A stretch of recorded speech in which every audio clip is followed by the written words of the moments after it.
Voice of Tamil viewers, உயர்நீதிமன்றம் கொடுத்திருக்கக்கூடிய தடை உத்தரவை எல்லாருமே பார்த்துருப்பீங்க. மொத்தமாக நம்ம தமிழ்நாட்டில் இருக்கக்கூடிய 234 தொகுதியில் 7 தொகுதி காலியாக இருக்குது.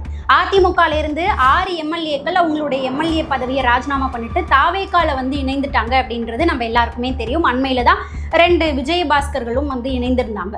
அதே போல நம்மளுடைய முதல்வர் விஜய் அவர்கள் திருச்சி கிழக்கு தொகுதியிலையும் ராஜினாமா பண்ணியிருந்தாரு. அது உட்பட மொத்தமா 7 தொகுதி காலியா இருக்கு. இந்த 7 தொகுதியிலையும் இன்னும் கொஞ்ச நாள்ல இடைத்தேர்தல் அறிவிச்சிருவாங்க அப்படின்ற எதிர்பார்ப்பு இருந்தது. இப்போ உயர்நீதிமன்றம் என்ன ஒரு தடை உத்தரவை போட்டிருக்கிறாங்க அப்படின்னா, கரூர், திருச்சி கிழக்கு தொகுதி, அதுக்கப்புறம் அம்பாசுமத்திரம், விராலிமலை, பெருந்துறை அப்படின்னு சொல்லி இந்த 5 தொகுதியிலையும் இடைத்தேர்தல் நடத்தக்கூடாது. ஜூலை 31ஆம் தேதி ஒரு மறு தீர்ப்பு வரும். அந்த தீர்ப்பு வந்ததுக்கு அப்புறம் தான் இடைத்தேர்தலை அறிவிக்கணும். அதனால இப்போதைக்கு நாங்கள் தடை விதிக்கிறோம் அப்படின்ற மாதிரி ஒரு அறிவிப்பை வெளியிட்டிருக்காங்க. எதுக்காக உயர்நீதிமன்றம் இப்படி ஒரு தடையை விதிக்கணும், என்ன நடந்தது அப்படின்னு பார்த்தா, இப்போ நான் சொன்னேன் இல்லையா, இந்த 5 தொகுதி, இந்த 5 தொகுதியிலையும் ஆப்போசிட் வேட்பாளர்கள் இருந்திருப்பாங்க இல்லையா, அவங்க டிஎம்கேவா இருக்கலாம், இல்லைனா பிஜேபி வேட்பாளர்களாக இருக்கலாம். ஸோ இந்த 5 தொகுதியிலையும் ஒன்று நம்மளுடைய முதல்வர் விஜய் அவர்கள் வெற்றி பெற்ற தொகுதி, மிச்சம் இருக்கக்கூடிய 4 அதிமுக எம்எல்ஏக்கள் வெற்றி பெற்ற தொகுதி.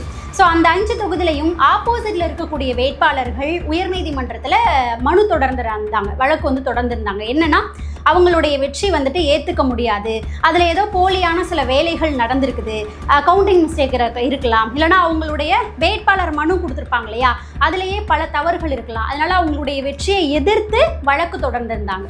அந்த வழக்கு விசாரணை இப்போ வரைக்கும் உயர்நீதிமன்றத்தில் நிலுவையில் தான் இருக்குது. அந்த வழக்கு விசாரணையை முடிச்சு இப்போ வரைக்கும் தீர்ப்பு அப்படின்றது வரல.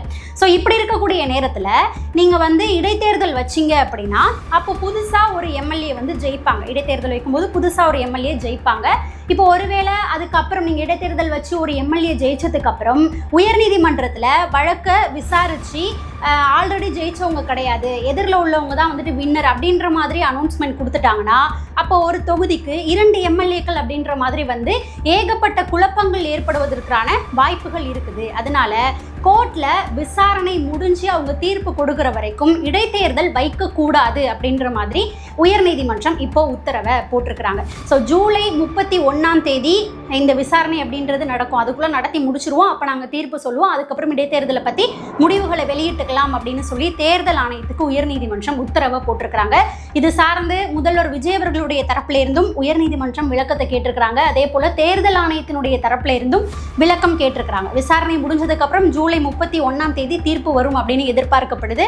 அதுக்கப்புறம் தான் எத்தனை தொகுதிகளில் இடைத்தேர்தல் வருவதற்கான வாய்ப்புகள் இருக்கு அப்படின்றது தெரிய வரும். வெயிட் பண்ணி பார்க்கலாம். இந்த இடத்துல இன்னொன்று என்ன சொல்லப்படுது அப்படின்னு பார்த்தா, நேரத்தை கடத்துவதற்காக ஆப்போசிட்ல இருக்கக்கூடிய கட்சியின் வேலையா கூட இது இருக்கலாம். அதுக்காக கூட இந்த வழக்கை தொடர்ந்து நேரத்தை இழுக்கலாம், அதுக்குள்ளே ஏதாவது வேலைகள் செய்யறதுக்கு அவங்க முற்படலாம் அப்படின்ற மாதிரியும் சில விஷயங்கள் சொல்லப்படுது. என்ன நடக்க போகுது அப்படின்றத வெயிட் பண்ணி பார்ப்போம். அடுத்ததா பார்த்தோம்னா, நம்மளுடைய முதல்வர் விஜய் அவர்கள் நேற்றுக்கு ஜூலை 10ஆம் தேதி கரூர்ல மக்கள் சந்திப்பு நிகழ்ச்சியில, கரூர்ல அன்னைக்கு சம்பவம் நடந்த அன்னைக்கு செப்டம்பர் 27ஆம் தேதி என்னெல்லாம் நடந்தது அப்படின்றத பேசியிருந்தார். அதுக்கப்புறம் கரூர்ல அந்த பாதிக்கப்பட்ட 41 குடும்பங்களை சார்ந்தவங்கள ஒரு 32 பேருக்கு அரசு வேலை அப்படின்றத வழங்கியிருந்தார். அதுக்கான பணி நியமன ஆணையை வழங்கியிருந்தார். இந்த 2 விஷயங்கள் சார்ந்தும் ஏகப்பட்ட விமர்சனங்கள், ஏகப்பட்ட கண்டனங்கள் அப்படின்றது இப்போ பல கட்சியினுடைய தரப்புல இருந்தும், முக்கியமா குறிப்பா பார்த்தோம் அப்படின்னா திமுகவை சேர்ந்த முக்கியமான நிர்வாகிகள்கிட்ட இருந்து அவ்வளோ விமர்சனங்கள், கண்டனங்கள் அப்படின்றது வந்துகிட்டே இருக்குது. அதாவது என்னன்னா, கரூர்ல அன்னைக்கு சம்பவம் நடந்த அன்னைக்கு செப்டம்பர் 27ஆம் தேதி ரொம்ப கட்டுக்கடங்காத கூட்டம் இருந்தது. வந்தா அந்த அளவுக்கு சரியா இருக்காது, எங்களால பாதுகாப்பு கொடுக்க முடியாது அப்படின்றத கரூர் போலீஸ் எங்ககிட்ட சொல்லி எங்களை ஸ்டாப் பண்ணியிருந்தா இந்த விஷயங்கள் நடந்திருக்காது. பெரம்பலூர்ல எங்களை அலர்ட் பண்ணாங்க, அதனாலதான் நாங்க திரும்ப போயிட்டோம். இங்க அந்த மாதிரி சொல்லவே இல்லை. இதுக்கு ஆப்போசிட்டா என்ன நடந்ததுன்னா, கரூர் போலீஸே எங்களை அவங்க தான் கூட்டிட்டு இந்த இடத்துல நில்லுங்க அப்படின்ற வரைக்கும் அழைச்சிட்டு நிற்க வச்சதே அவங்க தான். நான் ரொம்ப அவங்கள நம்பிட்டேன். ஆனால் அதுக்கு பின்னாடி இவ்வளோ பிளான் இவங்க வச்சிருந்துருக்காங்க அப்படின்றது எனக்கு கடைசியாக தான் தெரிஞ்சுது அப்படின்னு கூட முதல்வர் விஜய் அவர்கள் சொல்லியிருந்தார். இதில் இன்னொன்றுமே சொல்லப்பட்டது என்னன்னா, இந்த கரூர் சம்பவம் நடந்ததுக்கு அப்புறம் நம்மளுடைய முதல்வர் விஜய் அவர்கள் தனிப்பட்ட முறையில் ஒரு இன்வெஸ்டிகேஷன் டீமை அவருடைய சார்பாக இறக்கிவிட்டு கரூரில் இன்வெஸ்டிகேஷன் அப்படின்றத நடத்திருக்கிறாரு. பர்சனலாக என்ன நடந்தது அப்படின்றத தெரிஞ்சுக்கிறதுக்காக. ஸோ அதன் மூலியமா அங்கே என்னெல்லாம் நடந்தது, அந்த 41 பேர் உயிரிழந்ததுக்கு பின்னாடி என்னென்ன பிளான் எல்லாம் ஒரு குரூப் வந்துட்டு பண்ணியிருக்கிறாங்க அப்படின்ற விவரங்கள், யார் அதுக்கு பின்னாடி இருக்குதா, அதாவது இந்த பிளான் ஃபெயிலியர் ஆனிச்சுன்னா அடுத்த பிளான்னு வச்சு காவல்துறையினரை வச்சு இயக்கியிருக்கிறாங்க, இதுக்கு பின்னாடி ஒரு குரூப் இருந்திருக்கிறாங்க அப்படின்றத முதல்வர் விஜய் அவர்கள் தெரிஞ்சுக்கிட்டு அந்த விஷயங்கள் எல்லாத்தையுமே கலெக்ட் பண்ணி தான் சிபிஐயில் ஒப்படைச்சிருக்கிறதாவும் சொல்லப்பட்டது. இது எல்லாத்தையுமே அன்னைக்கு கரூர் மக்கள் சந்திப்பு நிகழ்ச்சியில் நம்மளுடைய முதல்வர் விஜய் அவர்கள் மக்கள் முன்னாடியே தெளிவா பேசியிருந்தாரு. இதெல்லாம் பேசி முடிச்சதுக்கு அப்புறம் இதுக்கு பதிலடி கொடுக்குறேன் அப்படின்ற பேர்ல யாரு ட்வீட் போட்டா அப்படின்னு பார்த்தா, தலைமறைவு ஆகியிருந்தார் இல்லையா செந்தில் பாலாஜி அவர்கள். அவர் மறைஞ்சுக்கிட்டு இருந்தே பதிலடி கொடுத்தாரா ட்வீட்ல. என்ன பதிலடி கொடுத்திருக்கிறாரு அப்படின்னா, அன்னைக்கு மக்களோட நீங்களா நின்னீங்க, நீங்க புறமுதுகு காட்டி ஓடுனீங்க, யாரு ஓடுனா அப்படின்றது மக்களுக்கே தெரியும், மக்கள் கூட நாங்க தான் இருந்து அவங்களுக்கு தேவையான உதவிகளை செஞ்சு மக்களை காப்பாத்தினது நாங்க தான், மக்கள் கூட நின்னது அன்றைய முதல்வராக இருந்த மு.க. ஸ்டாலின் அவர்களும் துணை முதல்வராக இருந்த உதயநிதி ஸ்டாலின் அவர்களும் தான். நீங்க எப்போ நின்னீங்க, புறமுதுக காட்டி ஓடதானே செஞ்சீங்க தனி விமானம் பிடிச்சி அப்படின்ற மாதிரிலாம் பேசியிருக்கிறாரு. அதாவது என்னன்னா, இவங்க இதை மட்டுமா செஞ்சாங்க, அந்த ஒரு இரவுக்குள்ள கிட்டத்தட்ட 3 மணி நேரம் 4 மணி நேரத்துக்குள்ள 41 பேரினுடைய உடலையும் உடற்கூராய்வு செஞ்சாங்க. சரியான வசதி அந்த ஹாஸ்பிட்டல்ல இல்லாதப்பயே இதையும் தாங்க நீங்க சேர்த்து செஞ்சீங்க.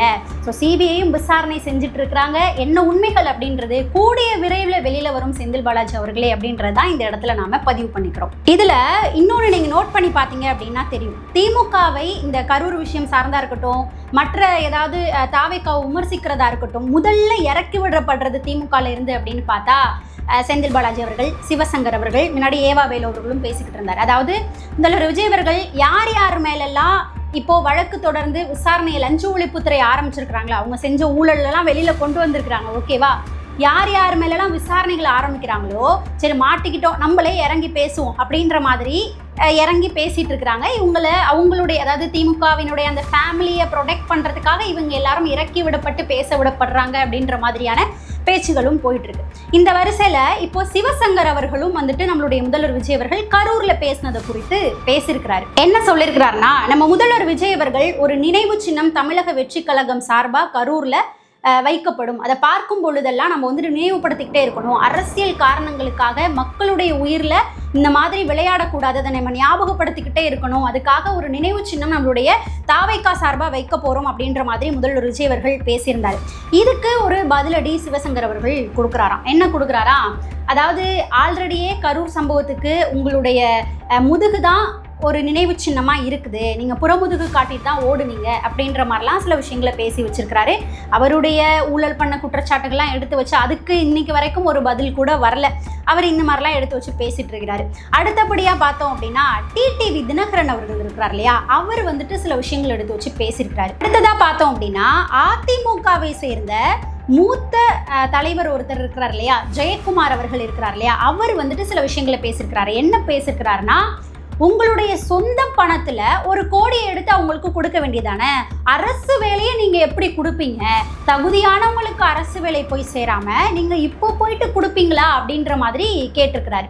அதுலயும் இன்னொரு பழமொழி வேற அவர் சொல்லியிருந்தாரு, கடத்தேங்காவை எடுத்து வழிப்பிள்ளையாருக்கு உடைக்கிறதா அப்படின்ற மாதிரி ஒரு பழமொழி சொல்லியிருந்தாரு. அதாவது என்னன்னா, உங்களுடைய ஏடிஎம்கே பீரியட், அடுத்து இப்போ கடந்த இதில் நடந்த டிஎம்கே பீரியட்னு மக்களுடைய வரிப்பணம், மக்களுக்காக செலவழிக்க இருந்த காசு, இது எல்லாத்தையும் அது இதுன்னு சொல்லி ஊழல் பேரில் கொள்ளையடிச்சு எடுத்துக்கிட்டு போகும்போது இந்த பழமொழி உங்களுக்கு நினைவு வரலையா?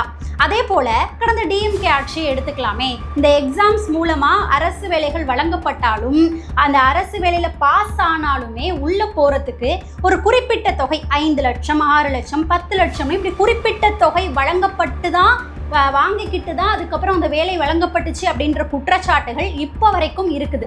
அந்த சமயத்துலலாம் இந்த கடத்தேங்காவை எடுத்து வழிப்பிள்ளையாருக்கு உடைக்கிற பழமொழி உங்களுக்கு ஞாபகம் வரலையா அப்படின்ற கேள்விகள் இங்க பல பேர் மூலமாகவும் வைக்கப்படுது. கரூர்ல அன்னைக்கு, கரூர் மட்டும் கிடையாது, நம்மளுடைய முதல்வர் விஜய் அவர்கள் எங்கெல்லாம் பரப்புரை பண்ணணும் அப்படின்னு சொல்லிட்டு பெர்மிஷன் வாங்குறாரோ அங்கெல்லாம் காவல்துறை, அன்னைக்கு இருந்த கவர்மெண்ட்டுக்கு கீழே தான் காவல்துறை இறங்குனாங்க, ஓகேவா. இயங்குனாங்க.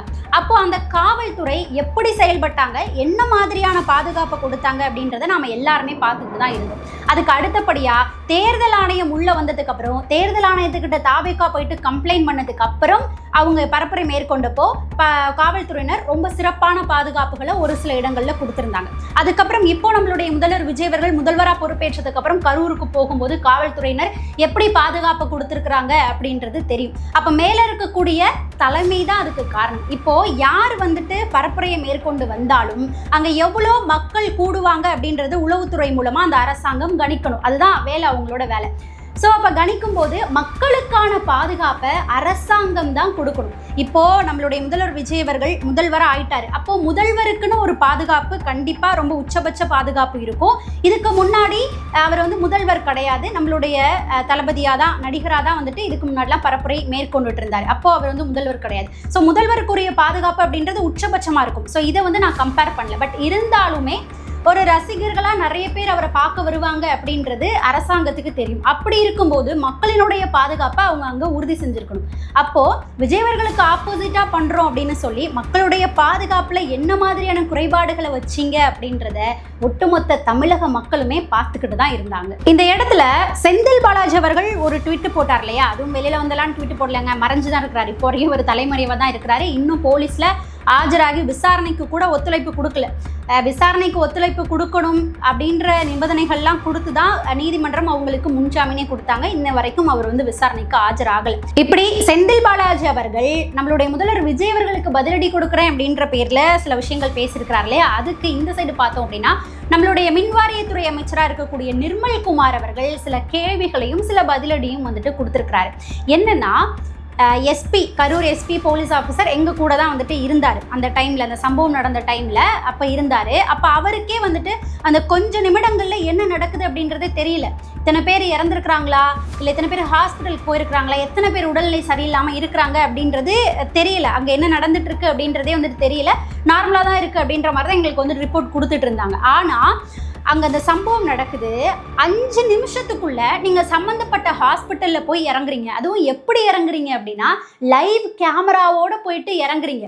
அவ்வளோ ப்ரெஸ் எல்லாம் அப்போ உடனே எப்படி வருவாங்க, 5 நிமிஷத்துக்குள்ளேயே வந்துட்டு எப்படி வருவாங்க. அதுவும் அந்த கரெக்டாக அந்த ஹாஸ்பிட்டலுக்கு செந்தில் பாலாஜி அவர்களும் 5 நிமிஷத்துக்குள்ளேயே போகிறாரு. ப்ரெஸ்ஸையும் பின்னாடியே லைவ் டெலிகாஸ்ட் பண்ணிகிட்டே போயிட்டு இருக்கிறாரு. இது மட்டும் இல்லாமல் அவ்வளோ ஆம்புலன்ஸ் வருது. ஆம்புலன்ஸ் எல்லாம் எப்படி வருது அப்படின்னு பார்த்தா நார்மலாக வந்தால் பரவாயில்ல, முன்னாடி செந்தில் பாலாஜி அவர்களுடைய புகைப்படம் போட்டு ஒரு போஸ்டர் ஒட்டிக்கிட்டு போகுது. அப்போ இது எல்லாத்தையும் பக்காவாக ரெடி பண்ணி பக்கத்தில் ரூம் எடுத்து இது எப்படா நடக்கும் டக்குன்னு போலான்னு வெயிட் பண்ணிக்கிட்டு இருந்தீங்களா அப்படின்ற மாதிரி நிர்மல்குமார் அவர்கள் செந்தில் பாலாஜி அவர்கள்கிட்ட இந்த கேள்வி எடுத்து வச்சிருக்கிறாரு. இந்த கேள்வி இன்னும் பல பேருக்குள்ள இருந்துக்கிட்டு தான் இருக்குது. இந்த கேள்விக்கான பதில் சிபிஐ மூலமா வெளியில வரும் அப்படின்னு எதிர்பார்க்கப்படுது. வெயிட் பண்ணி பார்ப்போம். இதுல டிஎம்கேவினுடைய எம்எல்ஏ சிவசங்கர் அவர்கள் இருக்கிறார் இல்லையா, அவர் இன்னொரு விஷயத்தையும் பேசியிருக்கிறாரு. என்னன்னா, அரசியல் காழ்ப்புணர்ச்சியை வச்சுக்கிட்டு டிவிகே டிஎம்கேவினுடைய எம்எல்ஏக்கள் முன்னாள் அமைச்சர்கள் மேல லஞ்சம் ஊழல் அப்படி முறைகேடுன்னு சொல்லிட்டு அவ்வளோ புகார்களை குற்றச்சாட்டுகளை தூக்கி அடுக்கிக்கிட்டே இருக்கிறீங்க, எதையாவது உங்களால நிரூபிக்க முடியுமா அப்படின்னு சொல்லி பேசியிருக்கிறாரு. என்னமோ அவங்க எதுவுமே முறைகேடு ஊழல் எதுவுமே பண்ணல, நீங்க வந்து எங்க மேல அபாண்டமா பழி போடுறீங்க அப்படின்ற மாதிரி சிவசங்கர் அவர்கள் பேசியிருக்கிறாரு. அதாவது என்னன்னா, ஆதாரம் எல்லாமே லஞ்ச ஒழிப்புத்துறையிட்ட கிடைச்சுதான் ரெய்டு வரைக்கும் போனாங்க. இதுல விசாரணைக்கு பயந்துக்கிட்டு ஏவா வேலு அவர்கள் சிங்கப்பூர்ல போய் உட்காந்துருக்கிறாரு. அதுக்கப்புறம் செந்தில் பாலாஜி அவர்கள் தலைமறைவாகி உட்காந்துருக்கிறாரு. அனிதா ராதாகிருஷ்ணன் அவர்கள் கைது செய்யப்பட்டிருக்காரு. அவரும் குதிரை பேரத்தில் ஈடுபட்ட விஷயங்களை இன்வால்வ் ஆயிருக்கிறாரு அப்படின்ற மாதிரியும் சொல்லப்படுது.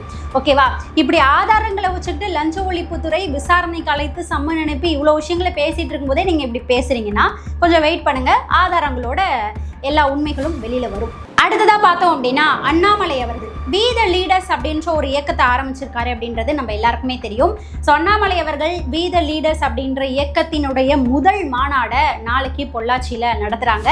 போதையில்லா தமிழகம் அப்படின்ற தலைப்புல அந்த மாநாடு இருக்கும் அப்படின்ற மாதிரி அண்ணாமலை அவர்கள் மூலமா அறிவிப்புகள் அப்படின்றது கொடுக்கப்பட்டிருக்கு. அடுத்ததா இன்னொன்று என்ன அப்படின்னு பார்த்தோம்னா, அரக்கோணத்துல இருக்கக்கூடிய ராணிப்பேட்டை பகுதியில் இருக்கக்கூடிய ஒரு கவர்மெண்ட் ஸ்கூலுக்கு இந்த வி த லீடர்ஸ் அப்படின்ற இயக்கத்தில் இருக்கக்கூடிய சில நபர்கள் வந்து போயிருக்கிறாங்க. அங்க இருக்கக்கூடிய ஆசிரியர்கள் அவங்களுக்கு பெர்மிஷன் கொடுக்கலையா, ஓகேவா, பெர்மிஷன் இல்லாமல் இந்த மாதிரி நீங்க வரக்கூடாதுன்னு உள்ள வரக்கூடாது அப்படின்னு சொல்லியிருக்காங்களாம். அந்த ஆசிரியர்களை மிரட்டிட்டு இந்த நபர்கள் உள்ள சென்று அங்க இருக்கக்கூடிய டாய்லெட்ஸ் இது எல்லாத்தையுமே வீடியோ எடுத்து ரீல்ஸா வெளியிட்டதா ஒரு குற்றச்சாட்டு எழுந்திருக்கு. அந்த நபர்கள் பி த லீடர்ஸ் இயக்கம் அப்படின்ற பேர்ல தான் ஆசிரியர்கள்ட்ட வந்து பேசினதாகவும் இப்போ குற்றச்சாட்டுகள் எழுந்திருக்கு. ஆசிரியர்கள் அனுமதி கொடுக்காதனால மிரட்டிட்டு உள்ள போனாங்க அப்படின்ற ஒரு குற்றச்சாட்டை இப்போ அந்த ஸ்கூல்ல இருந்து வச்சிருக்காங்க. அடுத்ததா பார்த்தோம்னா கரூர் மாவட்டத்தில் இருக்கக்கூடிய கிருஷ்ணராயபுரத்துல இருக்கக்கூடிய ஒரு கவர்மெண்ட் ஸ்கூல்ல என்ன பண்ணியிருக்கிறாங்கன்னா அங்கே இருக்கக்கூடிய ஹெட் மாஸ்டர் ஸ்டூடெண்ட்ஸ் எல்லாரையும் உட்கார வச்சு டிவியில் நேற்று நம்மளுடைய முதல்வர் விஜய் அவர்கள் கரூரில் பேசியிருந்தார் இல்லையா மக்கள் சந்திப்பு நிகழ்ச்சியில், அதை அப்படியே லைவ் டெலிகாஸ்ட் பண்ணியிருக்கிறாங்க. அதை அப்படியே லைவாக போட்டு விட்டு அங்கே இருக்கக்கூடிய மாணவர்கள் எல்லாரையும் உட்காந்து பார்க்க வச்சுருக்கிறாங்க. அது அப்படியே வீடியோவாகவும் சோஷியல் மீடியாவில் ரிலீஸ் ஆயிடுச்சு. இதை பார்த்தோன்னா பல தரப்புல இருந்தும் கண்டனங்கள் அப்படின்றது எழுந்துருச்சு. இதில் நம்மளுடைய பள்ளிக்கல்வித்துறை அமைச்சர் ராஜ்மோகன் அவர்கள் இந்த மாதிரி செயல்களில் வெளியில் இருக்கக்கூடிய ஆட்கள் யாரும் வந்து ஈடுபடக்கூடாது அப்படின்ற மாதிரி நாள் தான் அறிவுறுத்தல் அப்படின்றத கொடுத்துருந்தாரு. இன்னைக்கு ஸ்கூலில் இருக்கக்கூடிய தலைமை ஆசிரியரே இந்த மாதிரி செயல்பட்டு இருக்கிறாங்க. இதை பார்த்தோன்னே கொஞ்சம் கூட காலம் தாழ்த்தாம நம்மளுடைய பள்ளிக்கல்வித்துறை அமைச்சர் ராஜ்மோகன் அவர்கள் அந்த தலைமை ஆசிரியரை இடைக்கால நீக்கம் பண்ணியிருக்கிறாரு. ஸோ ஸ்கூல்ல இருக்கக்கூடிய தலைமை ஆசிரியர்களே இப்படி பண்ணுவாங்க அப்படின்றது எதிர்பார்க்காத ஒரு விஷயமா நடந்திருக்குது. வெளியில இருக்கக்கூடியவர்கள் அரசியல் கட்சியை சார்ந்தவர்கள் மாணவர்களையோ ஆசிரியர்களையோ தொந்தரவு பண்ற மாதிரி ஸ்கூலுக்குள்ள நுழையக்கூடாது அப்படின்னு சொல்லி நாள் தான் ராஜ்மோகன் அவர்கள் நம்மளுடைய பள்ளி கல்வித்துறை அமைச்சர் அவர்கள் அறிவுறுத்தல் கொடுத்திருக்கிறாரு. அதை எல்லாருமே பின்பற்றினா நல்லா இருக்கும் அப்படின்றதான் இங்க பதிவு செய்யக்கூடிய விஷயமே. ஸோ மக்களே, இந்த ஒரு பதிவுல நம்ம நிறைய செய்திகள் சார்ந்து பார்த்துருக்கிறோம். அந்த செய்திகள் சார்ந்து உங்களுடைய கருத்து என்னவா இருக்கும் அப்படின்றத மறக்காம நம்மளுடைய கமெண்ட் செக்ஷன்ல பதிவு பண்ணுங்க. நம்ம அடுத்த பதிவுல சந்திக்கலாம்.